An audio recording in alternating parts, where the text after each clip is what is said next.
그리스도의 도의 초보 1장 8번째 시간입니다. 이성과 양심의 한계라는 소제목 하에 모두 7개의 질문으로 구성되어 있습니다. 질문을 먼저 읽어보도록 하겠습니다. 1번, 천지만물에 새겨진 하나님의 법을 탐구해 들어간 공자는 50세에 천명을 깨닫습니다. 그가 깨달은 내용은 무엇인가요? 2번, 인간 본성에 새겨진 하나님의 법을 탐구해 들어간 석가모니는 36세에 하나님의 법을 깨닫습니다. 그가 깨달은 내용은 무엇인가요? 3번, 천지 만물에 새겨진 하나님의 법과 인간 본성에 새겨진 하나님의 법은 그 내용이 같을까요? 다를까요? 4번, 석가모니가 깨달은 내용과 공자가 깨달은 내용은 같을까요? 다를까요? 5번, 공자와 석가모니는 무엇을 이용하여 하나님의 법을 탐구하였나요? 6번, 피조물인 인간은 창조주 하나님이 가르쳐 주지 않으시면 알 수 없는 사실을 알 수 있을까요? 없을까요? 7번, 인간의 이성을 최대한 활용하여 하나님의 법을 탐구한 공자와 석가모니도 하나님이 가르쳐 주지 않으면 알 수 없는 사실들은 발견하지 못했습니다. 자, 그들이 결코 알 수 없었던 그것은 무엇인가요? 자, 이렇게 해서 모두 7개의 질문입니다. 자, 지난 시간에는 우리가 도의 초보 1장 7번째 시간으로 가주곶과 자연계시 율법에 대해서 이제 살펴보았습니다. 자, 오늘은 이성과 양심의 한계. 자, 이성과 양심은 가주곶이다. 이렇게 이제 우리가 이해를 해봤습니다. 자, 이성과 양심, 하나님 우리에게 선물로 주신 이성과 양심은 한계가 있다라는 이제 이런 걸 이제 제목을 통해서 알 수가 있는데 그 한계가 무엇인지 그리고 그것에 대한 성경적 근거는 무엇인지 하는 내용들에 대해서 살펴보고자 합니다. 자, 1번부터 답을 찾아가면서 진행해 보도록 하겠습니다. 자, 1번. 천지 만물에 새겨진 하나님의 법을 탐구에 들어간 공자는 50세에 천명을 깨닫습니다. 그가 깨달은 내용은 무엇인가요? 하는 이런 질문입니다. 자, 공자가 나이 15세 학문의 뜻을 세우고 지학이라고 했지요. 자, 그리고 나이 50에 지천명, 천명을 깨달았다라고 이제 스스로 본인의 인생을 지었는데요. 자, 50세의 공자가 깨달은 천명, The Mandate of Heaven, 하늘의 명령, 하늘의 뜻이라고 해석을 해볼 수가 있는데요. 그것이 무엇인가 하는 그런 질문입니다. 자, 우리 크리스찬들은 특히나 우리 이제 이 한국에 살고 있는 크리스찬들은 자, 우리의 이제 전통적인 이제 어떤 종교 가르침 체계인 불교와 유교에 대해서 우리가 그 맥락을 어느 정도는 핵심들을 좀 알고 있을 필요가 있다 이런 생각이 듭니다. 자, 공자가 50세에 지천명하였다라고 하는데, 자, 공자가 깨달은 그 천명, 자, 공자가 발견한 하늘의 뜻은 과연 무엇이었는가 하는 그런 질문입니다. 자, 우리 성도님들, 자, 이 문제에 대해서 좀 알고 계시는지요? 예. 제가 이제 이 부분 공부를 좀 해보니까, 공자가 궁극적으로 알고자 했던 것은 천명, 하늘 천자의 명령할 때 명자입니다. 명할 명자이지요. 그래서 하늘의 명이 무엇이냐, 하늘의 뜻이 무엇이냐, 하늘은 우리 인간들에게 어떻게 살으라고 하는 것인가 하는 이것에 대한 답을 찾고자 했다라는 것입니다. 자, 공자가 찾은 그 1000명의 내용을 우리가 어떻게 알 수 있는가? 자, 공자의 가르침에 대해서 담고 있는 그 경전들이 있습니다. 자, 무엇이냐 하면 그 사서 삼경 중에 논어 그리고 대학 중용 이 세 권의 공자의 이 가르침 그 육성이 이제 많이 들어 있는데요. 자, 그 중에 이제 이 중용이라고 하는 책이 있습니다. 자, 중용은 이제 공자의 손자인 자사가 이렇게 이제 기록한 것으로 이제 학자들이 그 추정을 하고 있는데요. 그 중용은 모두 33장으로 이루어져 있습니다. 그 각 장마다 내용이 이제 긴 것도 있고 짧은 것도 있고 한데 그 1장 중용의 가장 첫 번째 문장이 바로 공자가 깨달은 천명이 무엇인가에 대해서 선언하면서 이제 그 시작을 하고 있습니다. 자, 중용 첫 문장이 무엇으로 시작하는지 혹시 아시는지요? 예. 자, 이것을 우리가 크리스찬들이 우리가 좀 상식적으로 또 전도를 위해서도 좀 알아둘 필요가 있다. 이런 생각이 듭니다. 자, 바로 무엇이냐? 천명지위성 이렇게 5글자입니다. 천명지위성이라. 천명을 일컬을 위자 성이라 한다 이런 얘기죠. 천명지위성. 천명을 일컬어 성이라 한다. 이런 뜻입니다.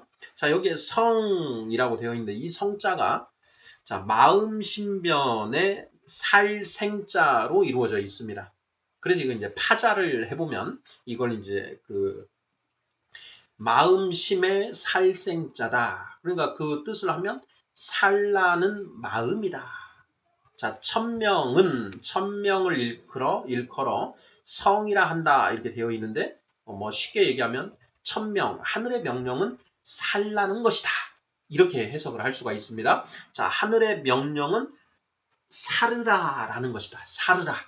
살으라. 천명지위성이요. 이렇게 되고 있습니다. 자, 천명지위성이요. 그 다음에 이제 솔성지위도라. 이렇게 이어지거든요. 솔성. 바로 그 살으라라는 명령에 따르는 것. 솔성. 그렇게 따르는 것을 일컬어 도라고 한다. 이렇게 되어 있습니다.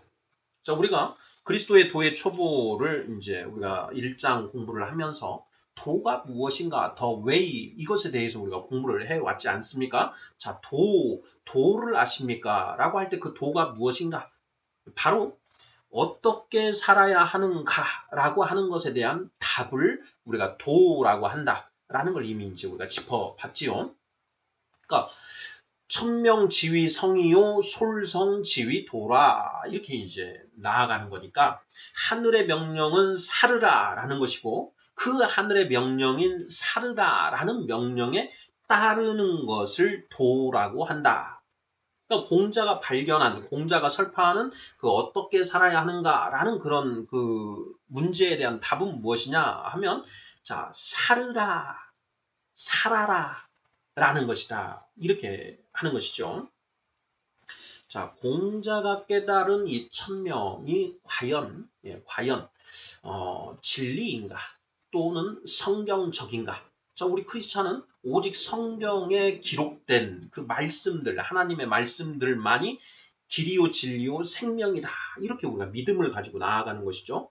그래서 자, 공자가 깨달은 그 천명이 성경에 비추어 봤을 때 부합하면 그 공자가 진리를 발견한 것이고 부합하지 않는다라고 한다면 그 거짓을 발견한 게 되는 것인데요. 자, 공자가 발견한 천명 곧 살으라라는 것이 하늘의 뜻이다 라고 하는 이러한 깨달음은 과연 옳은 것일까요? 그른 것일까요? 성경에 비추어 봤을 때 제가 이제 이 문제를 이렇게 생각을 해봤는데 공자가 발견한 이 천명지위성을 이제 뒷받침하는 바로 그 말씀이 창세기 1장 28절과 창세기 9장 1절이다라는 것입니다.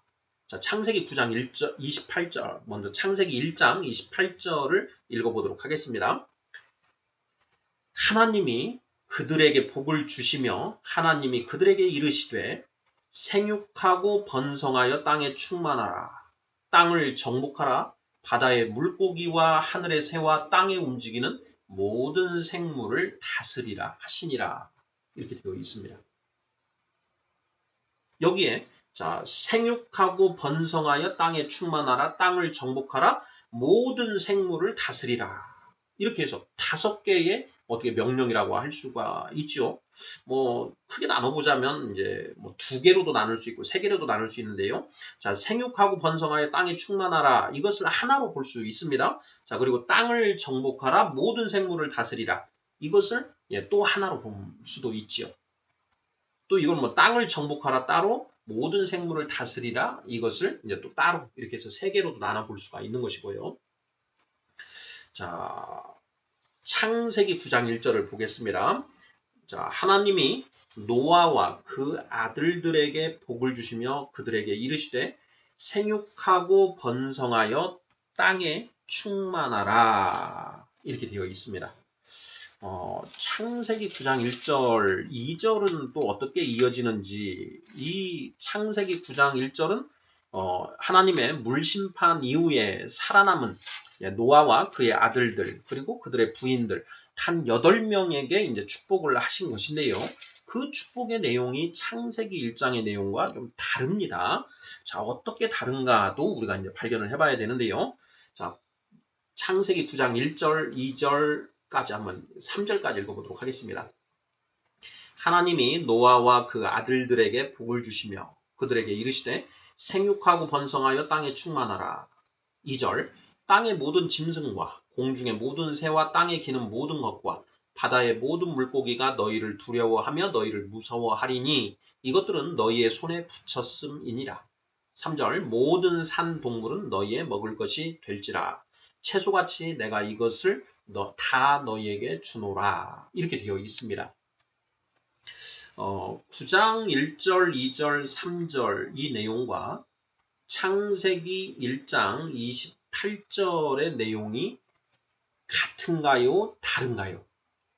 자, 다르다면 다른 점은 무엇인가요? 하는 부분에 대해서 우리가 생각을 해봐야 되는데요.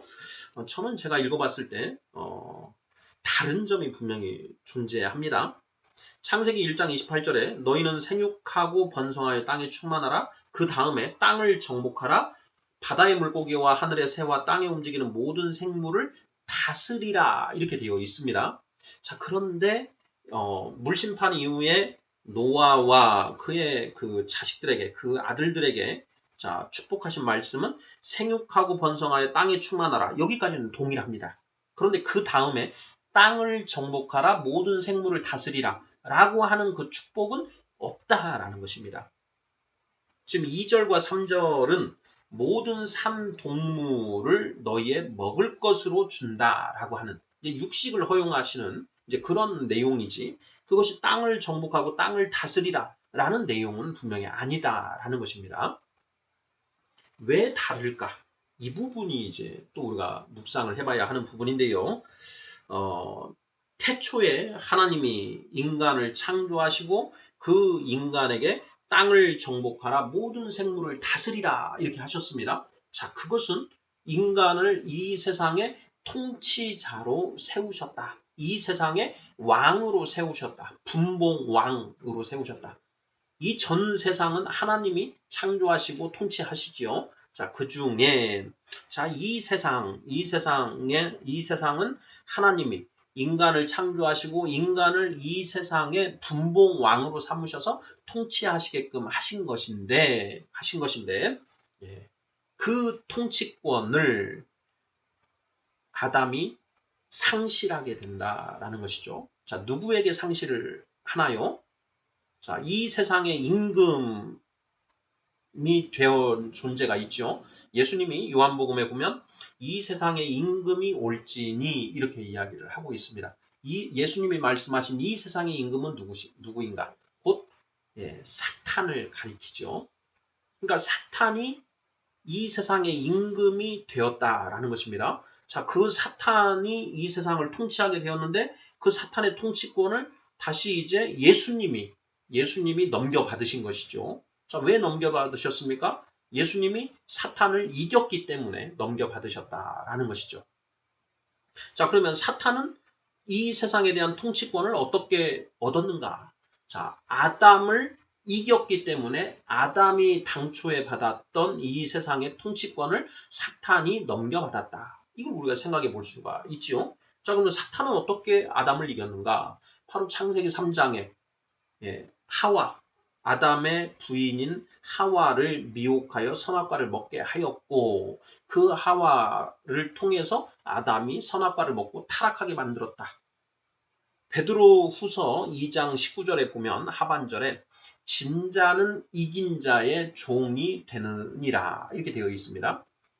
진자는 이긴 자의 종이 되나니 이렇게 되어 있죠. 이게 하나님의 법입니다. 아담이 사탄에게 져버린 것이죠. 사탄의 그 비열한 술수에 넘어가서 아담이 사탄에 졌다.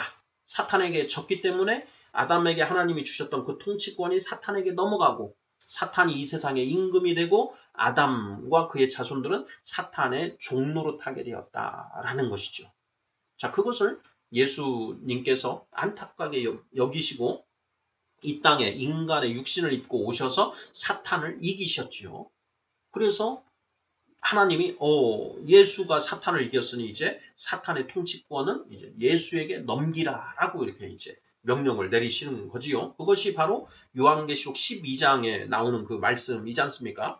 자, 요한계시록 12장을 보면 하나님이 그 예수님에게 이제 그런 걸 모두 넘기는데요. 자, 그것에 대해서 사탄은 알겠습니다. 존명해가지고 그 하나님의 그 통치권 이양 명령에 그 복종을 하나요? 아니면 그 불순종하나요? 요한계시록 12장 5절 보겠습니다. 여자가 아들을 낳으니 이는 장차 철장으로 만국을 다스릴 남자라. 바로 예수 그리스도를 가리키고요. 하반절 그 아이를 하나님 앞과 그 보좌 앞으로 올려가더라. 이렇게 되어 있습니다. 자, 그런데 7절을 보면 하늘에 전쟁이 있으니 미가엘과 그의 사자들이 용과 더불어 싸울세 용과 그의 사자들도 싸우나 이렇게 되어 있습니다. 자, 이 전쟁이 이제 언제적 전쟁을 말하는가 하는 부분도 이제 우리가 깊이 생각을 해봐야 되는데, 저는 이제 이 문맥의 흐름상 예수님이 사탄을 이기시고 하나님 보좌 앞으로 불려 올려지시고, 그러면서 이제 하나님께서 예수님에게 예수가 사탄을 이겼네. 자, 그러면 사탄은 예수에게 모든 이 세상의 통치권을 넘기거라. 이렇게 하나님의 명령을 하셨습니다. 자, 그런데 사탄은 내가 왜 예수에게 졌다는 것인지도 이해를 못하고, 그리고 그래서 하나님이 그 통치권을 예수에게 넘기라고 하는 그 명령에 사탄은 도저히 승복할 수 없어서 반란 전쟁을 일으킨 것이다.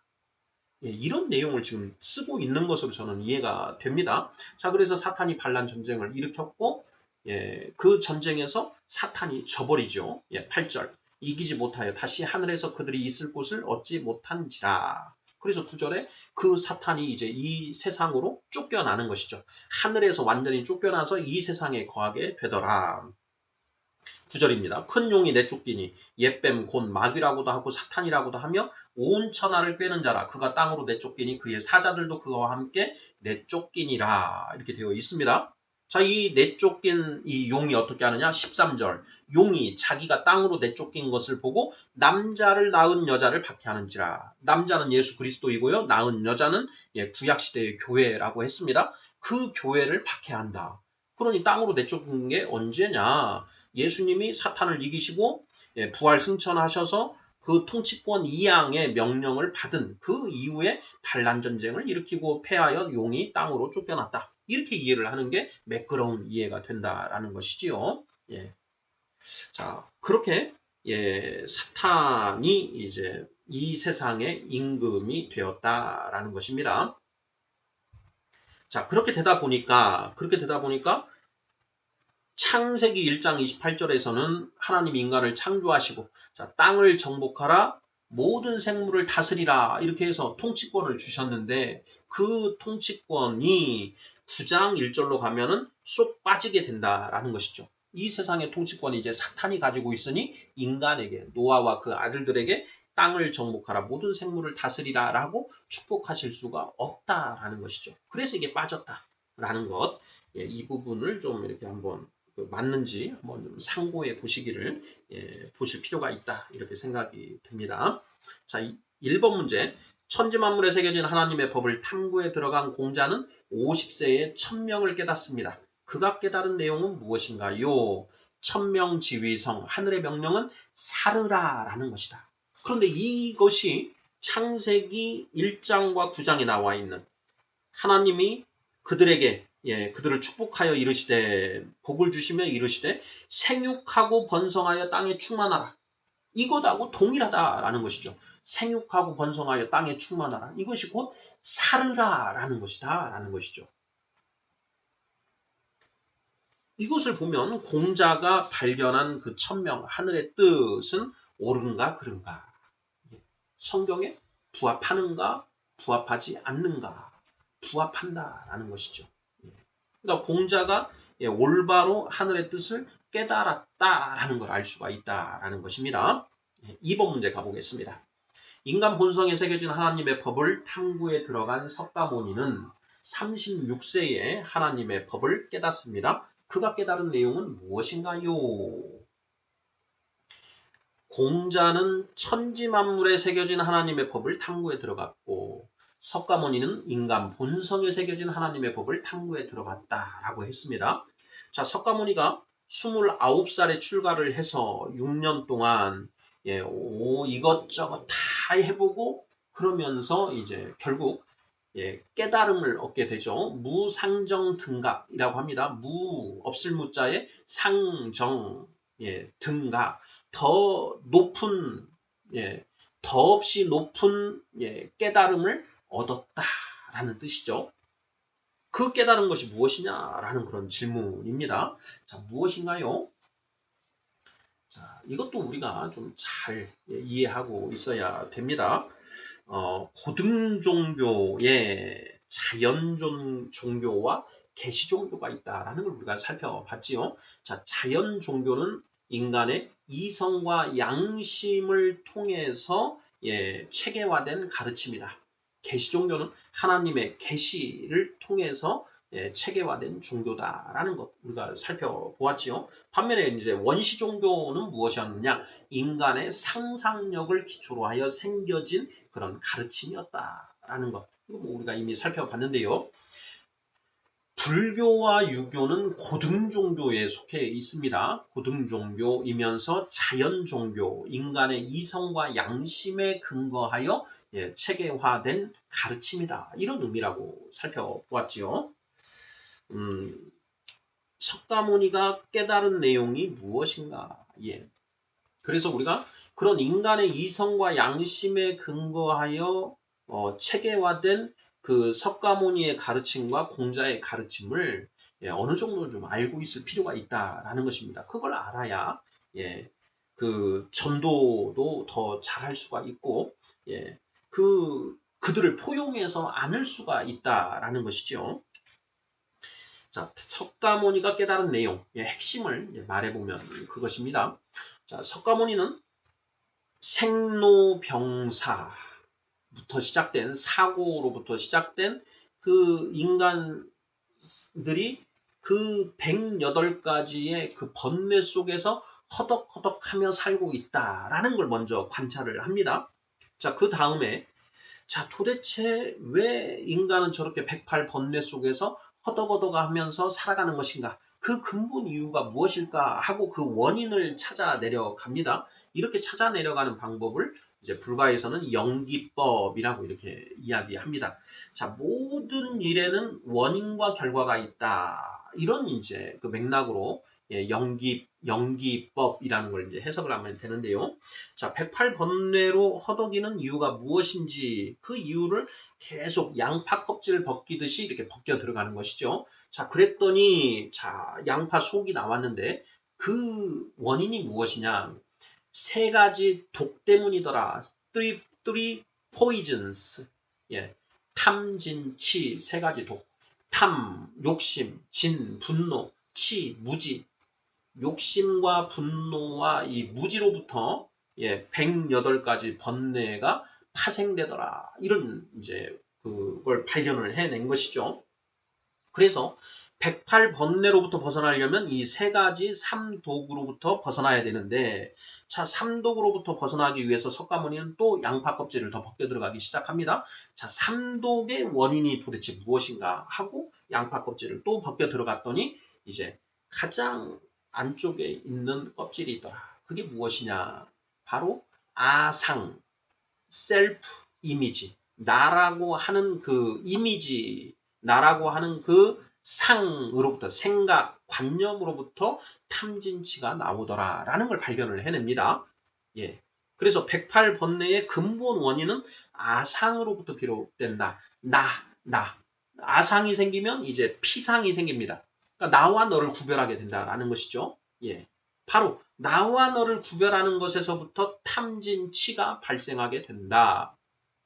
이걸 발견하는 것이죠.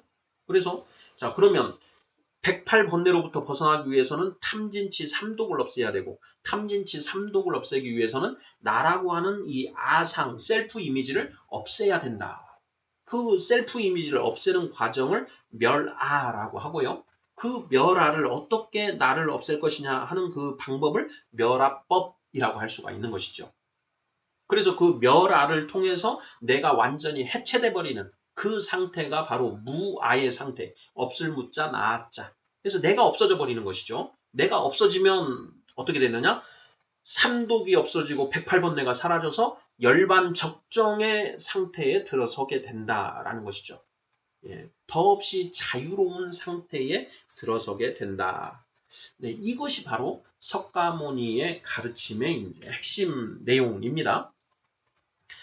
멸아의 과정을 거쳐 무아의 경지에 도달함으로써 108번뇌로부터 벗어난 열반적정을 누리는 것, 이렇게 누려야 한다. 열반적정의 상태로 들어가야 한다라는 것, 들어갈 수 있다. 이걸 깨달은 것이 이것을 석가모니가 깨달았다라는 것이죠. 자, 이것이 이제 그 석가모니가 깨달은 내용인데요. 자, 이것이 과연 성경적인가 아닌가? 성경에 부합하면 진리이고 성경에 부합하지 않으면 거짓이다. 인데요. 자, 우리 성도님들. 자, 어떤가요? 예. 석가모니가 깨달은 그런 무아에 들어섬으로써 열반적정을 누리게 된다라고 하는 이런 석가모니의 깨달음은 성경적인가요? 비성경적인가요? 자, 이와 관련된 성경 말씀으로 예수님께서 하신 말씀, 요한복음 8장 31, 32절 말씀을 우리가 떠올려 볼 수 있습니다. 자, 예수께서 자기를 믿은 유대인들에게 이르시되 너희가 내 말에 거하면 참으로 내 제자가 되고 진리를 알지니 진리가 너희를 자유롭게 하리라. 무엇으로부터 자유롭게 한다는 말입니까? 죄를 범하는 자마다 죄의 종이니, 즉 죄로부터 자유롭게 한다. 그 죄는 번뇌로부터 나오는 것이거든요.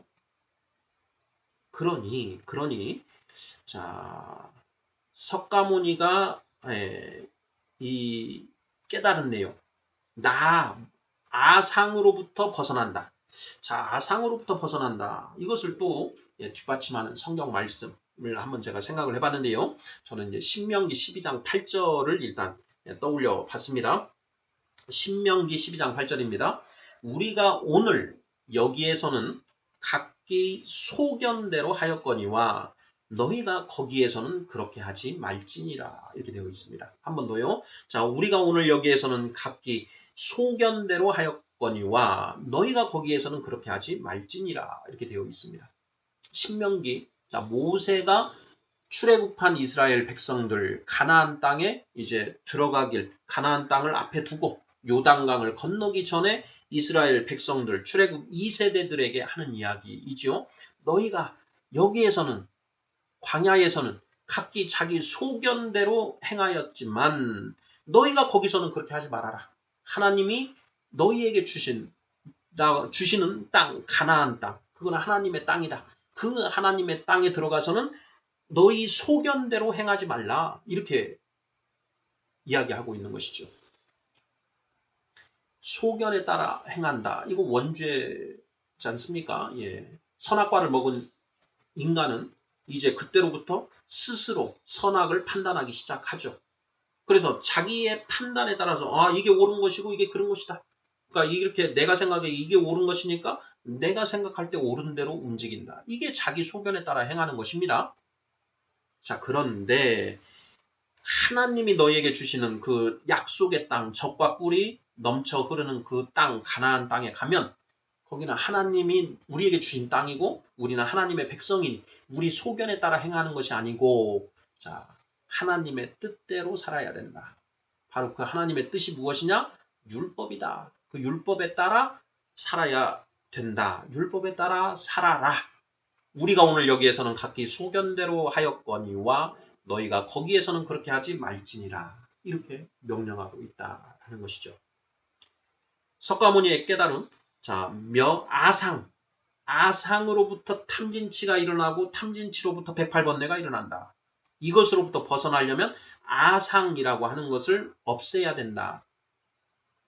그거 아상으로부터 자기 소견대로 행하는 게 일어난다라는 것이죠. 예.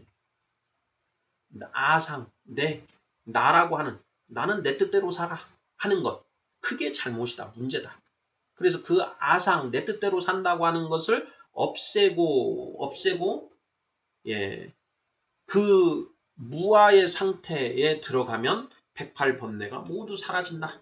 바로 그것이 예수님께서 말씀하신 너희가 내 말에 거하면 참으로 내 제자가 되고 진리를 알지니 진리가 너희를 자유롭게 하리라. 자유롭게 된 상태가 된다. 예. 자, 어떻습니까? 석가모니가 깨달은 내용이 성경에 부합하나요? 부합하지 않나요? 부합합니다. 상당히 부합한다. 자, 2번 문제 살펴봤고요. 3번 문제 보겠습니다. 3번. 천지 만물에 새겨진 하나님의 법과 인간 본성에 새겨진 하나님의 법은 그 내용이 같을까요? 다를까요? 자, 천지 만물에 하나님의 법이 새겨져 있고 인간 본성에 하나님의 법이 새겨져 있다. 자, 천지 만물을 창조하신 분은 누구이신가요? 하나님. 자, 인간을 창조하신 분은 누구이신가요? 하나님. 자, 인간을 창조하신 분이 천지 만물도 창조하셨고 천지 만물을 창조하신 분이 인간도 창조하셨습니다. 안을 창조하신 분이 밖을 창조하셨고 밖을 창조하신 분이 안도 창조하셨다. 자, 안과 밖을 흐르는 관통하고 있는 하나님의 법은 같을까요? 다를까요? 당연히 같다라는 것이죠. 예, 같다. 천지 만물에 새겨진 하나님의 법과 인간 본성에 새겨진 하나님의 법은 그 내용이 같을까요? 다를까요? 같다. 왜냐? 같은 분이 창조하셨기 때문이다. 4번 문제입니다. 석가모니가 깨달은 내용과 공자가 깨달은 내용은 같을까요? 다를까요? 하는 질문입니다. 자, 석가모니는 인간 본성을 파고 들어갔고요. 공자는 천지 만물을 파고 들어갔다. 공자는 주역에 특히 많은 공부를 했지요. 자, 석가모니는 우리 마음속에서 일어나는 108번뇌, 탐진치, 아상 이런 것들을 연구를 했습니다. 자, 석가모니가 깨달은 내용과 공자가 깨달은 내용은 같을까요? 다를까요? 천지 만물에 새겨진 하나님의 법과 인간 본성에 새겨진 하나님의 법은 그 내용이 같다. 그러면 당연히 깨달은 내용도 같다. 이렇게 되는 것이죠. 3번, 4번이 연결되어 있다라는 것이죠. 자, 실제로 불경과 유교 경전에 기록된 석가모니와 공자의 가르침을 정말 잘 살펴보면요. 매우 유사하고 근본적인 부분에 있어서는 동일하다라는 걸 알 수가 있습니다. 예. 제가 몇 년 동안 이렇게 계속, 지금도 계속해서 찾아보고 있는데 그 내용이 같더라. 석가모니의 가르침과 공자의 가르침은 근본적인 측면에 있어서는 같다라는 것입니다.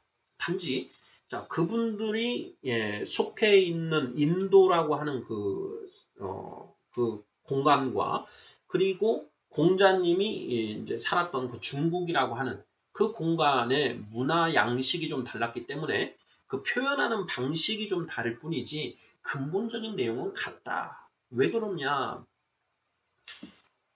공자는 천지만물에 새겨진 하나님의 법을 쫓아 들어갔고 석가모니는 인간 본성에 새겨진 하나님의 법을 쫓아 들어갔는데 천지만물과 인간 본성에 새겨진 하나님의 법은 궁극적으로 같기 때문이다. 이렇게 답을 하면 맞을 것 같습니다.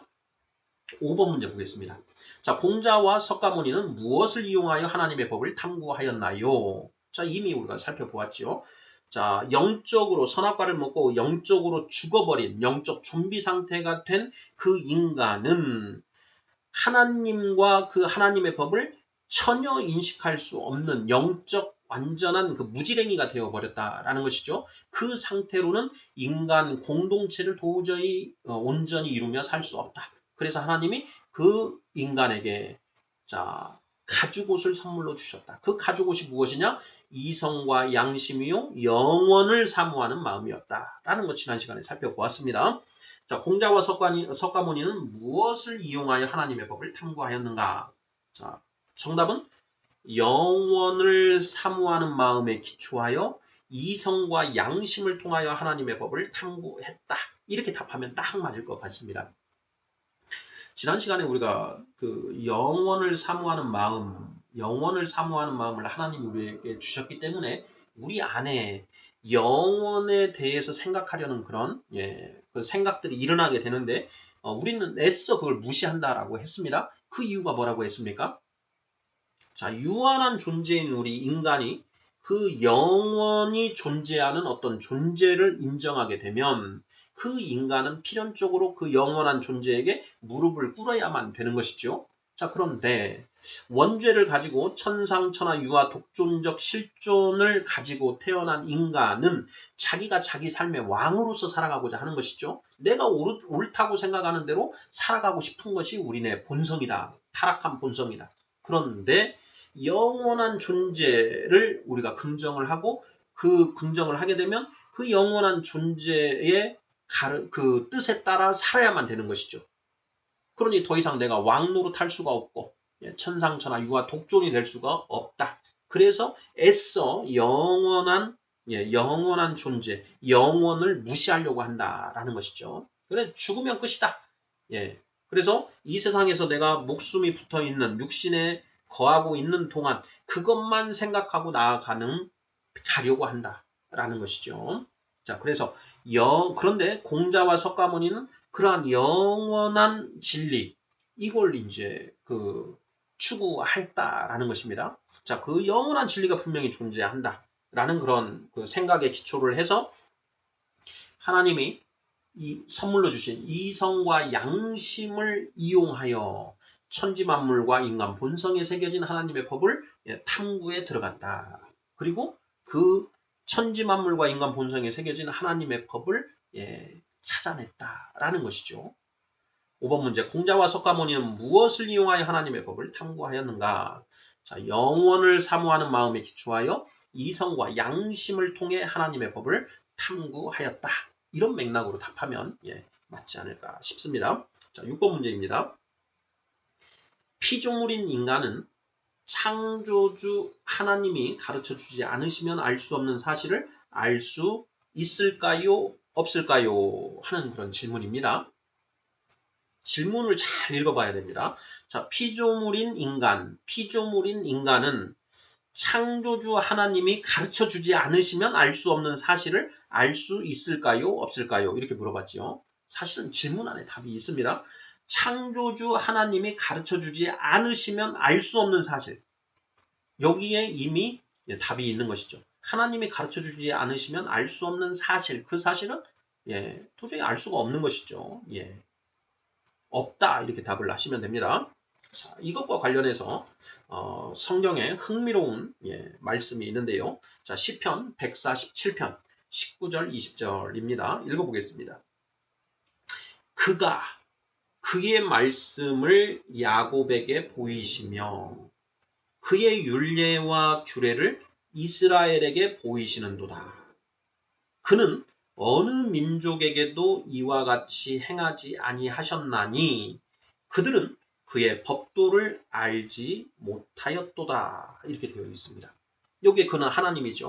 하나님이 하나님의 말씀을 야곱에게 보이시며 하나님의 율례와 규례를 이스라엘에게 보이셨다. 자, 하나님은 어느 민족에게도 이와 같이 행하지 아니하셨다. 그래서 그들은 하나님의 법도를 알지 못하였다. 이렇게 되어 있는 것이죠. 그래서 천지 만물과 인간 본성에 새겨진 그 하나님의 법까지는 알 수가 있는데 그 이면에 숨겨져 있는 그런 내용들은 도저히 알 수 없었다라는 것입니다. 바로 이것이 우리 오늘 제목 이성과 양심의 한계다라는 것입니다.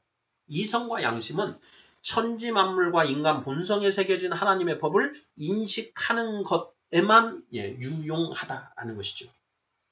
그래서 자, 천지 만물과 인간 본성에 새겨져 있는 하나님의 법을 넘어설 수가 없다라는 것입니다. 그가 그의 말씀을 야곱에게 보이시며 그의 율례와 규례를 이스라엘에게 보이시는도다. 그는 어느 민족에게도 이와 같이 행하지 아니하셨나니 그들은 그의 법도를 알지 못하였도다.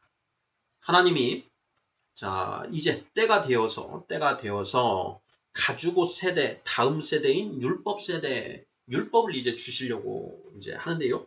자 어느 누구에게 주어야 되나 하고 이제 세상을 두고 살피셨을 것 같습니다. 자 그러면서 저놈 가능성이 있어 해서 자 몇 명에게 자 명령을 한번 내려보시는 것이죠. 자 너는 너의 고향과 친척을 떠나 내가 너에게 보여줄 땅으로 가라 하고 이렇게 명령을 하십니다. 뭐 한 10명 정도 이렇게 명령을 했다라고 하죠. 자 그런데 그 중에 대부분은 불순종하고 몇 명, 한 두세 명이 그거에 이제 순종을 했다. 그 중에 한 명이 아브라함 아닐까. 자, 그리고 했던 그 사람, 그 존재들에게 하나님이 계속적으로 이제 시험을 해보시는 것이죠. 그리고 마지막에 너의 아들을 번제로 나에게 바치라 하고 이제 마지막 테스트를 하시는 거죠. 그런데 그 두세 명 중에 오직 아브라함만 그 끝까지 순종했다. 그래서 하나님이 아브라함을 복의 근원으로 삼으셨다. 뭐 이렇게 생각해 볼 수 있지 않을까 싶습니다. 뭐 이런 게 아니면 당초에 하나님이 처음부터 그때가 이 정도 때가 되면 그때 내가 아브라함을 내가 이 복의 근원으로 삼아서 이렇게 할 것이다. 뭐 이렇게 해서 그냥 아브라함 하나만 딱 그렇게 했다. 이렇게도 볼 수가 있는 것이죠. 자, 근데 그렇게 보면 그 하나님이 아브라함을 테스트하시고 시험하사라고 하는 창세기 22장 말씀이 좀 이렇게 잘 안 떨어집니다. 자, 그래서 저는 이제 묵상을 하다가 그때 꼭 아브라함만 테스트하셨을까? 한 몇 명, 괜찮은 자질이 괜찮아 보이는 그런 한 10명 정도 이렇게 뭐 또 숫자는 어떻게 될지 정확하게 모르지만 그렇게 테스트를 이렇게 해보셨는데 그 중에 아브라함만 그 끝까지 그 테스트를 통과했더라. 그래서 창세기 22장에 보면 내가 이제 네가 나를 경외하는 줄을 알겠도다. 내가 너에게 복을 주어서 너의 자손이 정말 그 하늘의 별과 같이 바닷가의 모래알처럼 많아지게 할 것이며 너의 자손을 통해서 세상 모든 민족들이 복을 받을 수 있게끔 하겠다. 이렇게 하신 거 아닌가 이런 생각이 들어갑니다. 자 어찌되었건 자 그렇게 해서 아브라함이 이제 선택이 되었고요. 그 아브라함의 자손들에게만 하나님이 그의 말씀과 율례와 규례를 주셨다. 그의 말씀을 야곱에게 보이시고 그의 율례와 규례를 모세를 통해 이스라엘에게 주셨다라는 것이죠. 그리고 모세 이후에 또 다른 선지자들을 통해서 하나님의 말씀을 계속 주셨다. 그런데 다른 민족에게는 이렇게 하지 않으셨다. 그래서 다른 민족들은 하나님의 법도를 알 수가 없었다. 이런 내용이지요. 자, 6번 문제. 피조물인 인간은 창조주 하나님이 가르쳐주지 않으시면 알 수 없는 사실을 알 수 있을까요? 없을까요? 바로 하나님이 야곱에게 그의 말씀을 보이시고 그의 율례와 규례를 이스라엘에게 보이신 것, 이것이 바로 계시이지요. 계시된 하나님의 법을 이제 유대인들에게, 이스라엘에게 주셨다라는 것이죠. 그래서 이스라엘만 그 하나님의 율법을 통해서 하나님의 그 뜻을 알 수 있는 가능성이 열린 것이고요. 나머지 그 다른 민족들은 도저히 그것들을 알 수가 없다. 하나님이 가르쳐 주시지 않으면 알 수 없는 것들은 알지 못했다. 당연히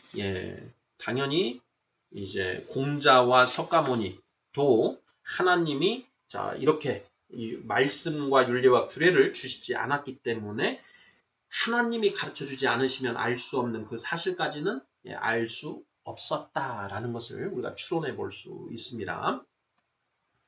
자, 이제 7번인데요. 7번으로 넘어가기 전에 지난 시간에 자연계시 율법, 자, 가주곡과 자연계시 율법이라는 제목으로 살펴봤는데요. 이 자연계시 율법을 자연법이라고도 이렇게 이제 그 혼용해서 쓸 수 있지 않은가 하는 이제 그 문제 한번 생각해 보기로 했는데 이 부분을 한번 다뤄보고자 합니다. 바로 이 6번 질문에서 좀 가장 적합한 것 같아서 여기서 다루는데요. 자, 자연법이라고 하는 개념이 있습니다. 근데 르네상스 시대 이후에 인간의 이성, 그러니까 신의 계시보다 인간의 이성을 더 중시하는 그 인문주의가 이제 그 일어나게 되지요. 그 인문주의적 그 경향 속에서 이제 등장하는 개념이 자연법이라고 하는 개념이 이제 크게 등장하게 되는데 자연계시 율법이 곧 자연법 아닙니까? 이렇게 이제 그 우리가 질문하시는 분이 있어요. 그래서 그게 어떻게 틀린가, 다른가, 같은 것인가, 다른 것인가, 다르다면 어떻게 다른 것인가를 이제 좀 생각을 해봤는데요. 제가 살펴본 결과를 조금 공유하고자 합니다. 자연계시 율법은 천지 만물과 인간 본성에 새겨진 하나님의 법이라고 이제 우리가 지금 제가 용어를 사용하고 있습니다. 자, 이 자연계시 율법은 하나님의 존재, 창조주 하나님을 인정하는 전제에서 사용되는 개념이다. 이렇게 볼 수가 있습니다. 자연계시 율법, 자연에 계시되어 있는 하나님의 법이라는 의미가 있는 것이죠. 자, 반면에 자연법은 어떤가? 자연법은 하나님의 존재를 배제하고 하나님의 존재를 인정하지 않으려고 하는 그런 상태에서 그냥 이 자연에 드러나 있는 자연의 이치, 그러니까 하나님을 인정하지 않는 그런 개념이 강하다라는 것이죠. 그러니까 인문주의적인 성격이 강하다. 인본주의적인 성격이 강하다. 반면에 자연계시 율법은 신본주의를 전제로 하고 있다라는 것이죠. 신본주의적 입장에서는 자연계시 율법이라 얘기를 하고 인본주의적 개념에서는 자연법이다라고 이렇게 표현을 한다. 이렇게 이해를 하면 맞지 않을까 싶습니다. 자, 자연계시 율법과 자연법의 차이점. 자, 하나님을 알지 못하는 그런 그 사람들, 인정하지 않는 사람들은 자연법이라는 어떤 이런 그 개념으로 나아가게 되는 것이고, 또 오늘날 그 모든 이 세상 만물의 어떤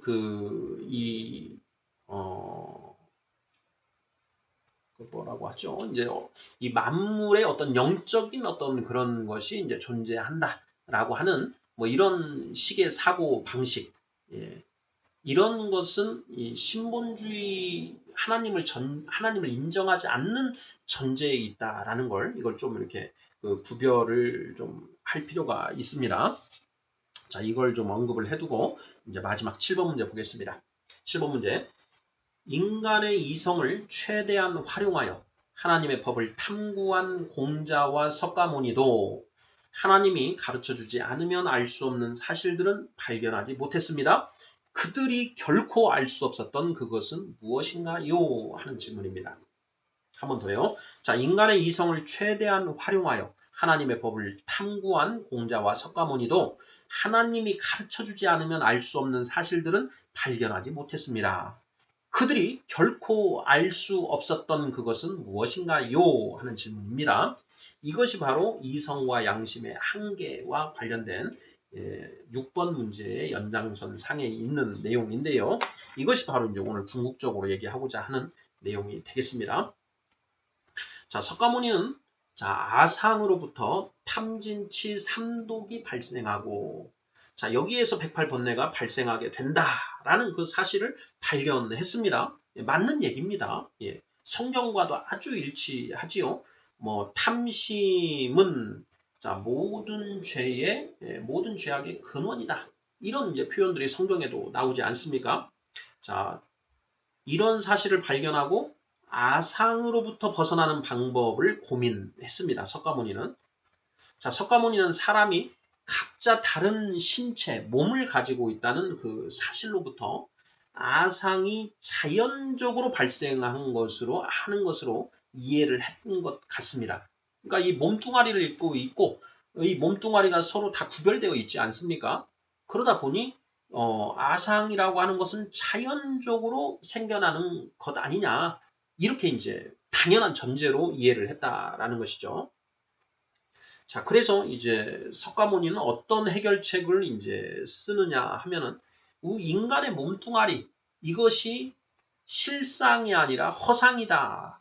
색즉 시공 공즉 시색 이런 이제 그 쪽으로 이제 그 해결책을 찾아갑니다. 색은 눈에 보이는 물질 세계를 말하고요.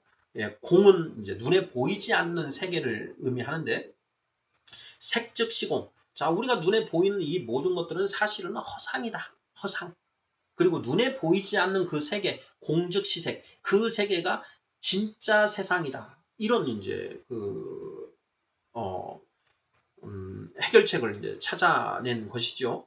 이것은 어떻게 보면 그 플라톤의 이데아 사상과 굉장히 비슷합니다. 동굴의 비유 있지요. 예. 이데아가 있고 그 동굴에서 그 그림자만 보게 된다. 라는 게 이제 그 동굴의 비유인데요. 그 동굴의 비유에서 이제 4가지 우상이 발생하게 된다. 뭐 이런 이제 그 논리를 이제 플라톤은 전개하지 않습니까? 석가모니의 공즉시색, 색즉시공 공즉시색이라고 하는 그런 원리도 상당히 이제 유사하게 되는데요. 그러니까 요약을 해보자면 아상이 왜 생겼냐? 바로 우리 인간의 이 자연적인 이 몸의 차이 때문에 거기서부터 나와 너라고 하는 상이 생겨나게 되는 것이다. 이렇게 이제 전제하고 넘어갔다라는 것이죠. 그 이상은 알 수가 없었다라는 것입니다. 그런데 성경은 무엇을 이야기하고 있느냐? 우리가 지금 창세기 2장, 3장을 계속 살펴보고 있는데요. 아담과 하와가 사탄의 유혹에 빠져서 선악과를 먹었고 선악과를 먹음으로써 옳고 그름을 스스로 판단하게 되었다. 옳고 그름을 스스로 판단하다 보니까 너와 나를 구별하게 되었다. 이것을 이제 우리가 받지 않습니까? 자, 창세기 2장에 보면 자, 아담과 하와가 육신이 서로 달랐습니다. 아담의 갈빗대로 하와를 만들었기 때문에 분명히 몸은 2개, 서로 다른 몸이었다라는 것이죠. 자, 그런데 창세기 2장 24절을 보면 자, 이러므로 남자가 부모를 떠나 그의 아내와 합하여 둘이 한 몸을 이룰지오다. 이렇게 되어 있습니다. 그러면서 25절 아담과 그의 아내 2사람이 벌거벗었으나 부끄러워하지 아니하니라. 벌거벗었지만 부끄러워하지 않더라. 이때는 그냥 서로가 한마음 한뜻이었다라는 것이죠. 자, 육신은 비록 2개이지만 한마음 한뜻 일심동체였다. 그래서 서로 벌거벗고 있었어도 부끄러워하지 않았다. 그런데 선악과를 먹으니까 어떻게 되어버렸느냐. 3장 7절이죠. 자, 이에 그들의 눈이 밝아져 자기들이 벗은 줄을 알고 무화과 나무 잎을 엮어 치마로 삼았더라. 여기 눈이 밝아져 이런 표현이 있죠. 선악을 스스로 판단하게 됐다. 선악을 스스로 판단하면서 보니까 어떤 일에 대해서 그 무엇이 옳고 그른지에 대한 결론이 서로 다르더라라는 것입니다. 지금까지는 이런 일이 한 번도 없었습니다. 그런데 아담은 이게 옳다라고 하고 하와는 이게 옳다라고 하는 것이죠. 그러다 보니 우리가 한 마음 한 뜻이었는데 지금 이제는 이제 두 마음 두 뜻이 되어버린 것이죠.